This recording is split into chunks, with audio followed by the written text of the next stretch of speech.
Deputy Mark Wall. Minister, it would seem to me, from what we saw in the budget yesterday, that government do not recognise the pressures that many of our working families and working individuals are facing at this time.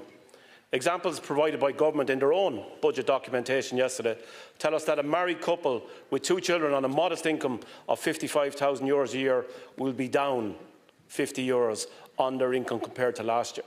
A single person on the same income will also be down €50 on last year's income. The question so many of these working people are asking me, Minister, is do the government not realise the hardships, struggles they are currently going through? Does this government not care? Do government not recognise the contribution to the state of these working people, day in, day out, the ones who are paying their taxes, supporting their communities? What we saw yesterday, for example, was no increase in child benefit for that couple with the 2 children, yet they will face increased fuel, food, childcare and medical costs. Many of the families I deal with use this child benefit for those rainy days when they must cover an increased bill or indeed an unexpected one.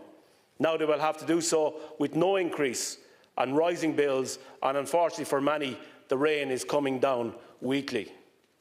In many commentaries on this budget yesterday, government representatives are at pains to point out that this is the first year of what they hope will be a 5-year budget cycle. Government are of course right, it is the first year, and the choice that government made yesterday was to support big business and developers over those working people who needed their support most. The choice that government made yesterday was to ignore workers.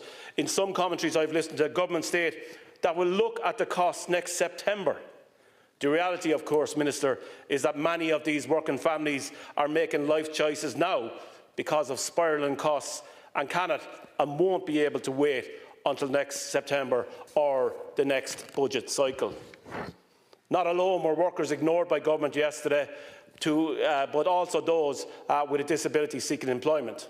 People with disabilities have the highest unemployment rates and poverty rates among other demographics in Ireland.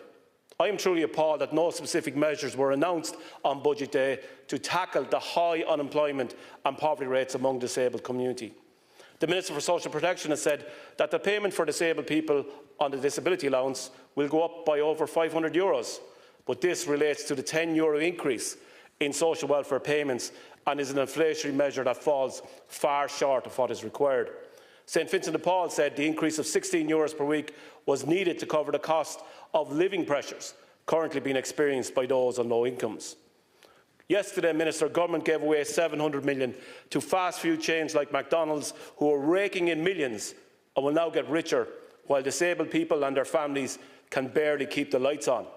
This VAT rate cut could have funded a permanent cost of disability payment starting at €25 a week and fully abolished the means test for carers. The government seemed to have gone back on their promise of delivering that €200 childcare fees. We needed to see real and radical policy change towards a public model of early learning years, education and school-age childcare, one that delivers equality for children, affordability for parents and fairness for providers. Extra childcare places will be of little use to parents who can't afford to send their children there in the first place. This budget should have funded a suite of measures aimed at addressing the workforce challenges facing the sector, reducing costs for parents, while also increasing the number of childcare places. Minister, I also wanted to ask why none of the towns in my home county of Kildare were included in the Living City initiatives. I have no problem with the towns added to the scheme, but at least 3 of them have a population smaller than Naas or Newbridge in my own home county of Kildare, areas that government want to expand, put more houses in without the infrastructure and the money to back it up. To conclude, Concordia, this is without doubt a pro-business budget that puts the profits of already minted fast food chains and property developers before working families. Those working families are struggling to put food on the table and keep the lights on in so many of those cases that I'm dealing with at the moment, Minister. It was a choice that government made. They had the opportunity to help those who are struggling most, but instead they bowed to the large lobby groups who only gave them a passing thanks last night and then sought greater assistance. Politics is all about choices. Yesterday, this government showed their true colours. Thank you. Thank you, Deputy